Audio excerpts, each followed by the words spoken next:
Welcome back everyone. The Dallas Mavericks shocked the NBA world by trading for Kyrie Irving, and it now has many wondering just how good they can become.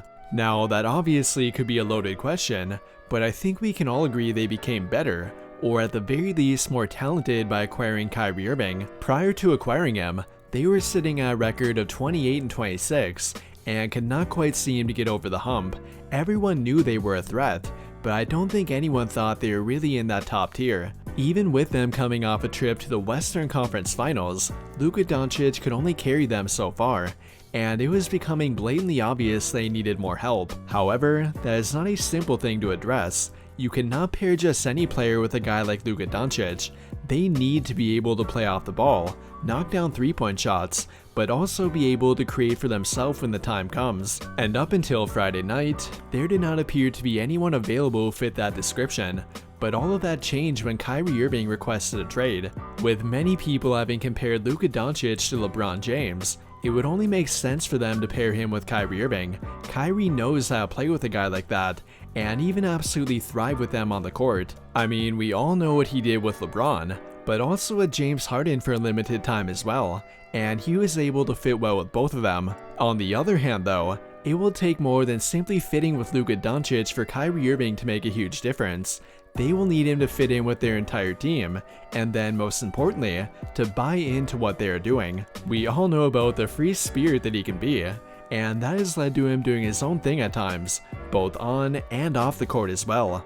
But if they do it correctly, they can certainly become better with him on their team, and maybe even to the point of reaching that top tier contender status. And in today's video, we'll talk about what they need to do to get there, and then how Kyrie Irving will help them out with that.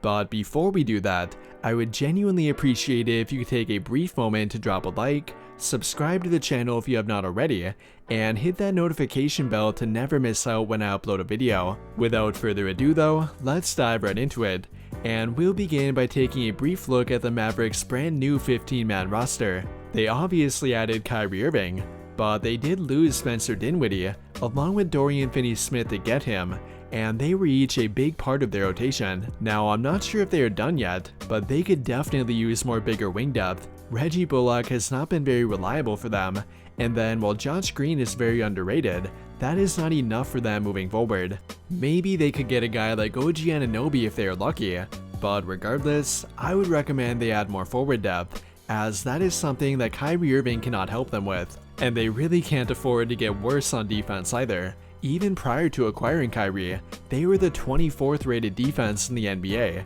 a big step backwards for them compared to last year. And barring them making another move, I would venture to say that they got significantly worse on defense. Kyrie Irving is not a great defender, and then Markieff Morris won't provide them with much either.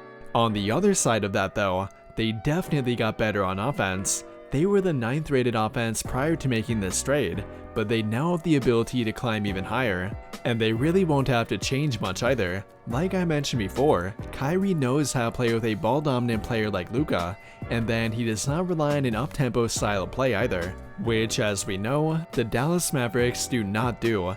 I mean, they have even been made fun of for it at times, and a lot of that has to do with Luka Doncic. Luckily for them though, Kyrie Irving is fairly used to that. Now, he definitely does like to get out and run in transition, but he is not dependent on it for his offense. After all, Kyrie is coming from a Brooklyn Nets team that ranked 21st overall in pace, and while that is not as bad compared to the 29th rated Mavericks, it does show that he can play in a slow-moving offense. The difficult part here will be finding a balance between him and Luka. Even though Kyrie can play off the ball, he obviously prefers to create for himself. I think we all know about the magician that Kyrie can be on offense, and it would be absolute malpractice to take the ball away from him completely, which can tend to happen in an offense built completely around Luka Doncic. It will obviously take time, but they need to figure out that balance to get to where they want to be.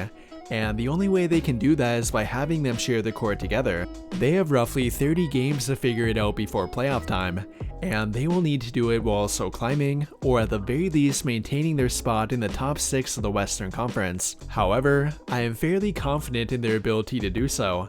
They are two of the most talented offensive players in the entire league after all, and it would be shocking to see them not be able to figure it out. Again, it will definitely take time for them to become a quote-unquote perfect fit, but in my opinion, that's not even their biggest problem, as they have much more work to do on defense. Now, it did help a little bit that they were able to retain Christian Wood, but they still need to upgrade their wing depth, and I won't be completely confident in their team until they do. To wrap everything up here though, I really do like the addition of Kyrie Irving for the Mavericks. He is one of the few star players who would theoretically fit well with Luka Doncic, and he is a proven winner at the highest level. It won't be easy for them, but I think they have the ability to make a deep playoff run, and it will really all come down to their ability to build chemistry, along with potentially making one more move to add some more wing depth. With all of that being said though, what do you guys think? Following the addition of Kyrie Irving, what do you believe the Mavericks ceiling could be?